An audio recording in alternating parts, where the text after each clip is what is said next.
I feel like Sony Pictures Animation is a lot like Sleep Token. They say they can't always be killing the game, and yet they keep putting out nothing but fire. I obsessively watched the dance choreography of Big Bang during racket sports class in high school, and I showed it to everyone as if it was the coolest thing ever, because to me it was. And everyone could tell I was obviously just really attracted to them, and the only person who wasn't aware of that was me. I just want you to know that if you say you don't like musicals, you technically just watched a K-pop musical. Am I shocked this movie became an overnight success? Of course not. You have a movie that obviously heavily incorporates Korean mythology and culture, combined with modern K-pop idol stardom, tied together in a Sony animation bow. I'd be shocked if this didn't succeed. You know why? Because she's so cool. Who else could wear a sleeping bag to the Met Gala? Do you guys feel like it's a little weird how a show or movie basically has to incorporate modern references in order to be a smash hit? Like, is it just me? I feel like this is a thing, but I can't prove it. Like, microtrends have also infiltrated movies now. Animators will usually tell you that you can easily dive into over-animating, which is just making it to where everything is moving too much, but we see it work. You usually see the critique of over-animating with Zenless Zone Zero, and yes, I'm stealing the talking points from New Frame Plus. It's a great video, you should watch it. But both that game and K-pop Demon Hunters is massively popular now, so it sounds like we should be over-animating things more. And Sony does a good job at only over-animating comedic scenes, and even then, I would argue like they're straddling the line of over-animation. Also, Mira is my favorite. A deep feminine voice like that, oh, it'll always get me. Yeah, this plane's trashed. It's also how I wish my voice sounded, so massive gender envy right here. Costume. Dun, dun. Okay, like I'm They were high. They're on like DMT or something. If they brush that off that easily, they're used to hallucinating stuff. What surprised me is that they decided to add girl group and boy group K-pop groups. I thought we were just going to get a girl group, but I feel like there's a bit of a divide with K-pop fans, and this is from an outsider looking in, so correct me if I'm wrong, because I very well may be. At the very least, I know I've always been more attracted to the music and the choreography of boy groups rather than girl groups for K-pop. Specifically just K-pop. I'm not sure why, and if this is a thing with hardcore K-pop stans, let me know in the comments. I booked you a week-long staycation at the fanciest, most exclusive relaxation resort in Korea. Sorry, Bobby. We already have plans to our couch. Couch. Bobby, you should. That's a mood. Speaking of which, this show does a great job tying in Gen Z humor. It's honestly rare when you see a show do Gen Z humor, and I'm hesitant to use that term, but I'm not really sure how else to really say it. A lot of companies are used to millennial humor or boomer humor and aren't really in touch with the quirkiness of Gen Z internet culture, and the people who do understand it are getting paid a lot, because there's people that are paid just to research this sort of thing. Understanding what appeals to a generation is an incredibly difficult job, and they're managing to tie in Gen Z wanting to chill from being overworked, and using that to showcase how K-pop stars are very easily overworked by having them go straight to doing promotion after a concert. I just ate 5. I'm gonna take 5.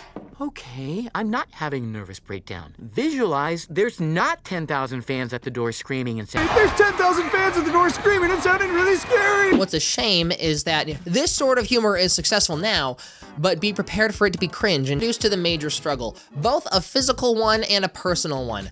Rumi is half demon, and her demon patterns have grown to a point to where she can't sing, and she needs to sing to turn all these blue lines gold and keep the demons from coming into our world. We can reschedule another live show within days. My voice, it's in trouble. Wait, in trouble? Then why did you push up the golden release? I feel like telling the fans that you're on vocal rest would buy you plenty of time. I feel like fans are pretty understanding about that sort of thing nowadays, since we're all overworked. She's also a workaholic, doesn't know how to relax. I know how to relax. Eagerness to please. Maybe a little too eager. What? I'm not like that. You guys would tell me if I was really like that, right? And just like that, they've described 90% of the fans of this movie. I'm ashamed that I'm only now realizing that every boy group basically has the same several haircuts to showcase their personality. Yeah, okay, generic hot guy, I get it. Go back to the hentai protagonist, that's what's gonna make my mouth water. Oh my goodness, they even made an allusion to K-dramas. This movie is genius. It's easy to talk about how hot the main characters are, but take a moment to absorb the designs of the background characters. You know, they aren't ugly, but they do a great job at making them look normal. Like, I feel like I can take a picture in the streets of Seoul and pinpoint all of these kinds of people. It's imperative to good character design to be able to make people look normal and make it to where the facial features and the design of the body also incorporates the character design and not just hot guy with character design clothes. I would actually argue hot characters are actually easy, which showcases the expertise of the creators behind this movie. Play games with us! Bring out the slide!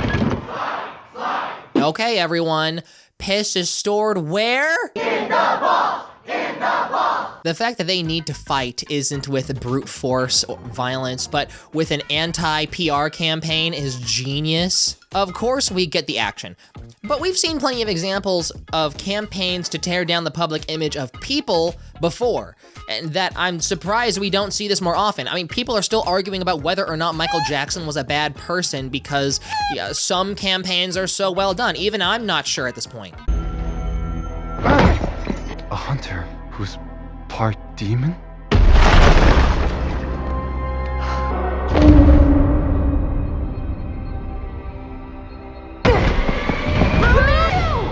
Oh my goodness, he likes her. Or this is a fake out to manipulate her. I hate when they do this because I would definitely fall for this too if this happened to me. I am very weak when it comes to hot people. I'm sorry, I've been glued to this tiny screen for hours. I just need to look away. It's just social media numbers.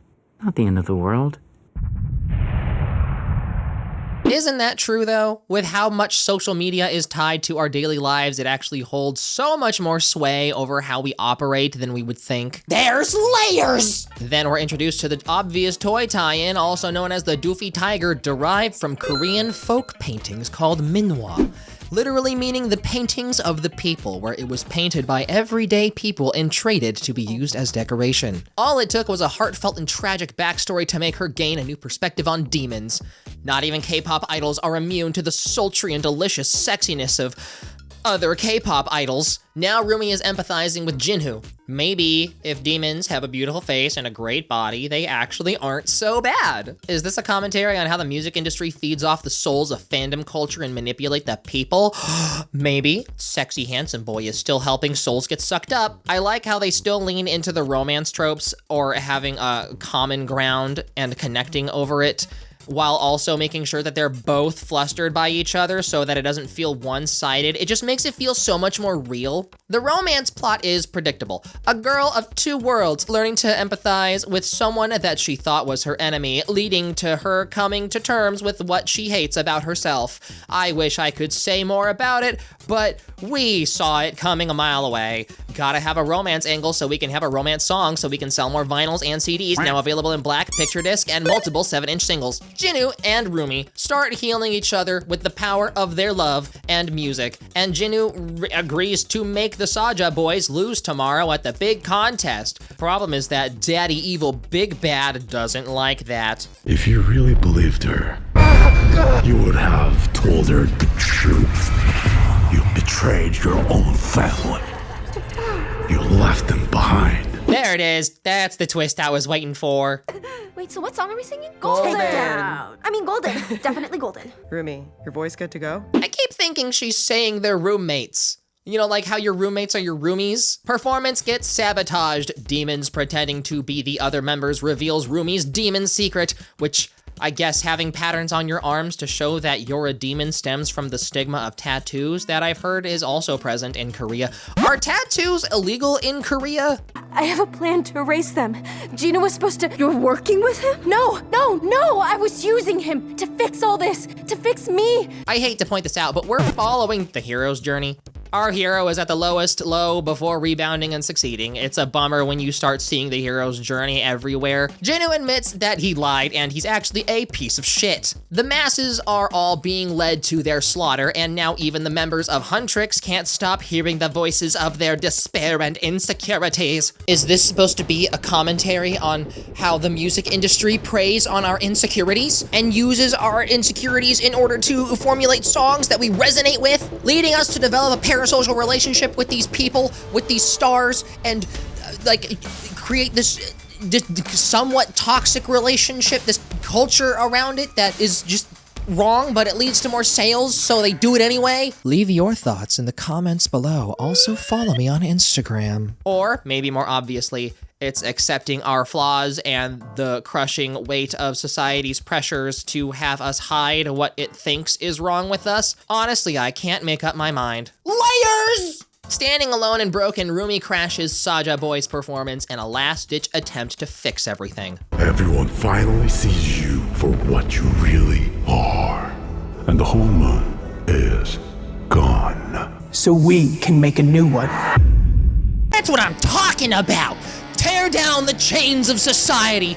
Build it back up! United as one, we are stronger than those that oppress us! Oh look, her scars are beautiful now, because there was nothing wrong with her scars in the first, or patterns, whatever. Nothing wrong with her patterns in the first place. Whatever, you get it, they're shiny now. No, not shiny. The breakup lasted all of one afternoon, and they got the band back together. Evil power blast, Voldemort Harry Potter magic standoff, and sexy lead boy decides to be a good guy for once, sacrificing himself, realizing the only person who can set him free is himself.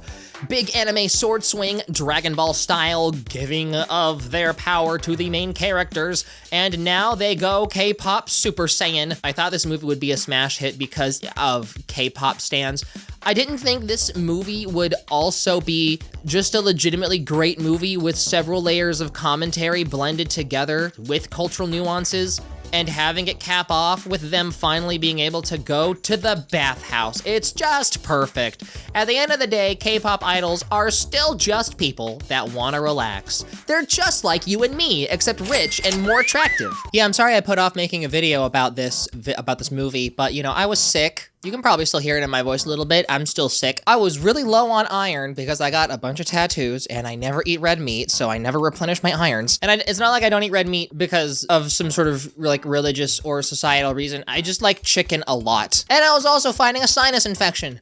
But I'm back and I have a request. This may not resonate with all of you, and I understand that, but it's very important to me. I want to be on a GamerSup Shaker Cup. They have collabs with other YouTubers that don't have an avatar. I already have an avatar, so we already got something going for us. One side can be a version of my avatar that's a big titty anime girl. The other side can be the femboy version of my avatar. I'm just saying, it's pretty obvious. So follow and subscribe so that GamerSups notices me and collabs with me. You already sent me a free shaker cup. I know you noticed me, senpai. My body is ready to be on your shaker cup. Tell me your thoughts on the talking points of K-pop Demon Hunters in the comments below. Follow me on Instagram. If I missed any fun facts about, you know, K-pop groups or like Easter eggs that I wasn't aware of, because again, I'm not a K-pop stan, I'm a very passive fan. I just kind of pick and choose with the random K-pop band songs. I don't follow them religiously like some people do. Let me know in the comments as well. This is your chance, K-pop stans. I'm ready to be converted. Turn me into one of you. I hope you enjoyed this video. Stay beautiful and keep playing.